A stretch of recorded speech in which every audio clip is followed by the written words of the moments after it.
சங்க இலக்கியங்கள்ல இங்கே என்ன சொல்லுது அப்படின்னு கேட்டிங்கன்னா, சங்க இலக்கியத்திலேயே இங்கே இருக்கக்கூடிய மக்கள் கிரேக்கர்களோட, ரோமானியர்களோட, அரேபியர்களோட வணிகம் செஞ்சவங்க சங்க இலக்கியத்தில் இருக்கு. அப்போது சமணர்களாக இருந்தவங்க, நம்ம நம்ம முதல்ல என்னவா இருந்தோம், ஆதிவாசியாக இருந்தோம். அப்புறம் சமண மதத்தை இப்படி பல்வேறு மதங்களை ஆசிவம் வைணவம்னு இப்படி ஒன்றா மாறினாங்க இல்லையா? அப்படி மாறும்போது தான் இவங்க இஸ்லாத்தையும் மாறுறாங்க. 7ஆம் நூற்றாண்டு 8ஆம் நூற்றாண்டில் அப்படி மாறினவங்க தான். இவங்க ஒன்றும் தனியாக இறக்குமதி செய்யப்பட்டவங்க இல்லை. ஆனால் இங்கே இறக்குமதி செய்யப்பட்ட ஒன்று இருக்குது. இப்போ அழகர் ஆற்றுல இறங்குற அழகர் இருக்கார் இல்லையா, அவர் குதிரையில் வர்றாரு இல்லையா, குதிரை இங்கே இறக்குமதி செய்யப்பட்டது. குதிரை நம்ம மண்ணை சேர்ந்தது கிடையாது.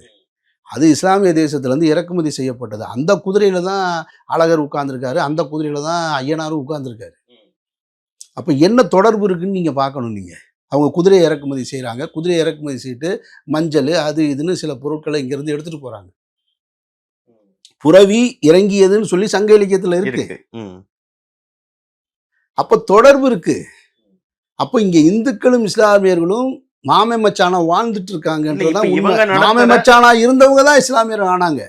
இப்ப இருக்கிறவங்க தான் முருக பக்தர்கள் மாநாடு நடத்துறதுனால இந்து முஸ்லீம்குள்ள என்ன இஷ்யூஸ் வந்துடும், இது ஒரு பிரிவினை ஏற்படுத்துது, மத நீங்க முருக பக்தர்கள் மாநாடு நடத்துறீங்களா, இந்துக்களை ஒன்றிணைங்கள்னு சொல்றீங்களா? சரியா சொல்லுங்க. நீங்க முருக பக்தர்கள் மாநாடு ஆன்மீகத்தை சேர்ந்தவர்கள் நடத்தும் போது அதுல ஒரு லாஜிக் இருக்கிறத நம்ம பார்க்குறோம். அரசியல்வாதிகள் நடத்தும் போது அந்த ஆபத்தில் இருக்கிறத உணரணுமா இல்லையா?